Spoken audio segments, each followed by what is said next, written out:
Hey guys, welcome to a new video. In this video, I'm talking about the time that I almost died in 2009 when I was 13 years old.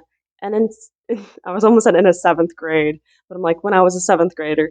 Yeah, so this story is 100% true. It's not clickbait or anything like that. But yeah, I figure that I like telling the story. It annoys the crap out of my husband who hears the story a lot when I bring up how I almost died. But I'm a survivor. And I figured since, I recently had COVID, and I'm not downgrading COVID, my experience wasn't that bad. Maybe it was because I was vaccinated and I got a booster shot. But I figured since I had COVID, um, beat it, and I had this serious virus, beat it, that I should tell a story about it. Because, like, it's really fitting. So about 2009, I got H1N1 and double pneumonia. I'm not kidding. It's 100% true. So to preface this, I have this medical condition. It's a pulmonary condition that the doctors did not actually give me a diagnosis. When I was 12 years old, I just got this weird breathing problem that just happened. I was a normal, healthy kid up to this point. Like I never had any like pre-existing conditions, like no heart problems, no nothing. And doctors were like, hey, your child can't breathe for whatever reason now at the age of 12. And I went through all these testing, had an ultrasound done on my heart. I had so much like EKGs, MRIs, variety of tests. I was in and out of school a lot when I was 12, missed a lot of school, somehow passed because I was always on top of my stuff. But doctors refused to kind of like give a diagnosis because they didn't know what it was. So they told me like it's like asthma, but it's not. I think it's this disorder because I was still never getting a diagnosis. I think it's called vocal cord dysfunction disorder. It's like when your like throat closes up due to like overexertion, anxiety, heat related cold stuff. There's other things related to it. And I believe I have this condition because my throat literally closes up if I was like overly active as a kid. That's how it triggered and started. And now it relates a lot with like stress, anxiety, weather related stuff kind of bothers it up. But I have like an inhaler if I need it for whatever stuff. But that's the pre thing for it. Because of this medical condition that I got when I was a kid, it kind of, after me getting this medical condition, I had years and years where I would just get sick at a drop of a hat. Like that year, like I was 12, I had pneumonia that year. This following year, with the story where I almost died, I had H1N1 and pneumonia. The year afterwards, I had pneumonia, and I kept getting pneumonia over and over and over again until I think I was like 16, 17, and it just stopped happening, which was great. But like every year since I was 12, I just kept getting sick, and it was just, there was nothing I could do to kind of preempt, like to protect myself from it, because it just happened. So yeah, me almost dying. It was 2009, October. It was like right before Halloween. My sister and I we were getting really excited for it because like we were gonna dress up and like go around our community and like get candy, even though I was in seventh grade and she was like I think a freshman. Yeah.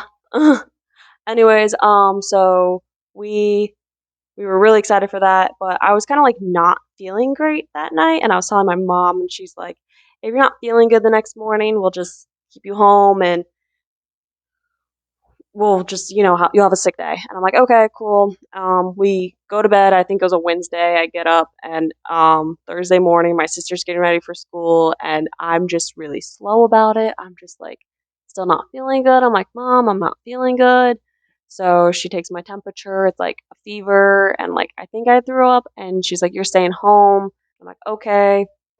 Um, and so she kept me in her bedroom to kind of keep an eye on her, not keep an eye on her, for her to keep an eye on me, and to kind of like in that sense to decide if she was going to take me to like my pediatrician when it opened to see if like this is anything serious, like if I had pneumonia again because I had pneumonia the year before. So I was like, hey, I got to go to the bathroom, and so she's like, okay, be careful. I walk over because the bathroom was like really close walking distance from my parents' room to the bathroom. So I walk to the bathroom, everything's fine. I come back to the bathroom, and I'm just like standing on the side of the bed, just like not moving. And my mom's like, hey, what's going on? Hey. And she keeps saying my name, and I'm like not responding. And then all of a sudden I just do this. Like I dead ass passed out. Like passed out. Somehow I missed hitting anything when I fell down, but I passed out, hit the ground, and my mom's like above me yelling my name, screaming like, "Wake up, wake up, wake up." And I wake up and she's like, "Okay, that's it. I don't care now. We're going now. I don't even care if there's still like opening or whatever. You're going to be seen by a doctor now." So she gathers me up. I get in her car and we drive from my small little village of Dresden, Ohio to Zanesville, Ohio, to where my pediatrician office is at. We get there. They had just opened. She's like, "Hey, I know we don't have an appointment, but like my daughter's really like not feeling good. She had just passed out. I don't know what's going on." So they're like, "Okay, well, we have a doctor who's ready, available to see your child. Take me back there." They do like procedure stuffs like checking for listening to your heart, blood pressure, looking through your ears, stuff like that. And then the doctor pulled my mom to the side, and she told me this later on in life. But the doctor pulled my mom up to the side, going, "Hey, there's like serious like fluid in your daughter's lungs or something," and saying like, "From what this sounds like to me, I think your daughter has H1N1. Like the symptoms are there or whatever, and I think your daughter needs to go to the doctor's, like go to an emergency room right now. Like we can't treat her here because like it's a pediatrician's office." It's like, and she's like, "You need to go." So my mom it's like, "Okay." He's like, we'll call the hospital. We'll let them know you're coming." Um, and yeah, go. So my mom takes me out. Basically, it's like carrying me out because I'm at this point where I'm like, I'm complaining that it's hurting to walk. Because factoid alert, my kidneys were shutting down. Like they were just that they didn't want to work anymore. So my mom gets me in the car, puts me in the back seat. I'm laying in the back seat, just like kind of crying, like just coughing, just like feeling awful. Also have my teddy bear with me. My teddy bear made me feel a little bit better, so that was a plus. We get to the ER. They basically like they toss me in a wheelchair. They're like, we'll have you fill out your paperwork when you get to the room. To my mom, they get me to my room, and the last thing I remember before I passed out was the bed, and that was it. Apparently, right when they got me in the room, I passed out again, and they like put an IV in my hand. Like they put the needle went in right there, and there was like a board underneath my hand, and they had fluids going in me, and they kept coming in and out of the rooms like periodically to like take my blood and test me, and also do my temperature because I had a really high fever. My kidneys were shutting down. They put the fluids in to like help me out with a lot of other things, and yeah, I was told by a doctor that like, "Hey, you have double pneumonia and swine flu. You're very lucky to have gotten to the hospital when you did because it could have gotten worse and you probably could have died." So that's fun to find out at age 13 that you almost could have died. Um, I remember like for the longest time I couldn't have any food because like how like dehydrated I was. So for the longest time I couldn't even have like water or anything. They kept bringing me like ice chips or like popsicles. And I think it wasn't until like day 2 of being in the hospital because I think I was admitted. I was in there for at least like 5 days, I think. Like it might have been a week, something along those lines. Because I know it was like it it felt kinda short to me, because like, a lot of it I was passed out for, I was, like, asleep, but I think it was maybe a week I was in the hospital. But I know for the longest time I couldn't eat anything. I wasn't allowed to until my fluids got up and then my fever went down that I could to a certain level that they were like, "Yeah, you can eat food." But I remember oh my god. I remember the first time I got actual food in days, how freaking amazing it tasted. I was like, "This is the best chicken nuggets I've ever had." And to this day, I still stand by it. Like, those were the best chicken nuggets I've ever had, and nothing will ever live to that level. I think it's because, like, you hadn't, like, when you haven't eaten anything in a long time, plus you're really sick, your body just, like, it just, yeah. I don't know science about all of that stuff with bodies and illnesses and stuff like that, but that's where I'm thinking of, like, you haven't eaten anything in so long, and it's just that first bite of food in so long, it just tastes chef's kiss amazing. Um, I I was allowed to, like, walk around the floor I was on too. Another thing I got to do, there was this game room for, like, the kids on that floor, and they're like, "Help yourself to anything, like, whatever," and I found, like, they had, like, a portable, like, TV that you can drag to your room, and connected to it was an N64, and I asked them, like, "Hey, can I play on the N64?" And they're like, "Yeah, that's totally fine." So my mom helped me bring it back to my room, and I played Pokemon Snap on it, which I thought that was pretty fun. That was a fun part of my hospital stay. Another thing that I ended up doing, and I know the nurses thought it was really sweet. My mom or my dad, one of them. I know my mom stayed most of the time while I was in the hospital, but because my dad was working full time and only stayed, I think, one night. Um, but my mom brought in candy because it was like Halloween, and I was missing out on Halloween. And so I went around, like, the floor, and I was giving out candy to, like, the nurses, as well as some of the patients on the floor.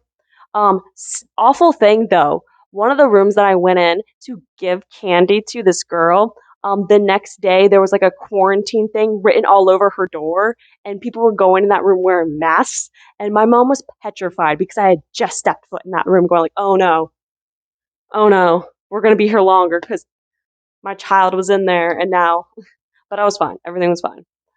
Also fun thing is that my sister swung by, um, from after she did Halloween, like, trick-or-treating with her friends, and I had a friend, one of our closest friends, he's like a brother to me, um, he walked around with, like, a pumpkin container with a photograph of me while I was, like, laying in my hospital bed. I was, like, awake in this photo, like, I was smiling, I was wearing a little princess tiara, we were, like, kinda joking around, and so he was carrying this picture of me on this bucket around door to door telling people that, like, "Hey, this is my friend. They really wanted to go trick or treating, but they're, like, in the hospital, really sick." And I that container, that was the most fullest I've ever seen a container because people feel really bad for people who are sick. And I was so just in shock about it. Yeah, I think if I'm remembering correctly, because like I said, I think I was in there for a week. I was in there before Halloween. Halloween happened, and I think I was let out of the hospital, like, November 4th or 5th, something like that, and I stayed home for school because it was a Sunday that I was let out, and I got let out, like, at 10 o'clock at night or something like that, or I got home at 10 o'clock at night. I got home late, and so my mom's like, "You're not going to school the next day," even though I really begged her. I'm like, "I wanna go back," and she's like, "No, you're staying home for another day, and then you'll go back that Tuesday." And I went back Tuesday. Oh my god, I was flooded with so many people who some people that didn't even, like, really like me or know me that were just like, "I was so praying for your recovery. I'm so happy that you're okay." And I'm gonna be perfectly honest, like, it was really nice to know, like, some people were actually worried, and I know, some of it was, like, just, like, for attention, like, they wanted to feel good about themselves too. But it's such a weird experience to feel like people just coming up to you and approaching you, just like, "I was so worried about you." It's like, I've never talked to you in my life. I had, like, cards given to me by, um, kids in my art class, which was kinda weird. I think also I had, like, my some of my teachers, even though my homework was brought to me in the hospital and I did it in the hospital when I was feeling better, they kept giving me extensions on said assignments, and I said, "I have it right here, you can take it." And they're like, "No, Tiffany, you're fine. You fought this long, hard journey." And I was like, "Bruh, I was mostly passed out and all of that. It's not like I had anything awful." I mean, I did have something awful, but, like, in my rationality, it's like, I didn't have cancer. It wasn't that bad, even though it was kind of bad, it was just a different level of bad. But, yeah, that's about it for my story about how I almost died. I can't really think of anything else to add to that story because, like, there wasn't much more after that. A lot of it is kind of a blur for me because, like I said, I was mostly passed out during all of it, and some of those details that I'm giving you during the story were stuff that was told to me later. Like, I had my grandparents come visit, is that's another part I never mentioned. They came and visit. I didn't know they visited because I was unconscious when they visited. I think I had, multiple people come visit, but, like, I didn't know they visited because, like I said, I was unconscious most of the time. Um, but that's my story. I can do another story time about, other things, fun, sad, whatever, in the future if you want. Um, yeah, I really hope you guys enjoyed this story time. I don't really think it's that entertaining, even though I like telling the story about me almost dying. The only reason I don't find it that entertaining is like when I'm talking about it now out loud, it doesn't sound that um interesting, I guess. I mean, me almost dying sounds kind of interesting, but yeah. Have a great day, guys, gals, and non-binary individuals. Peace out.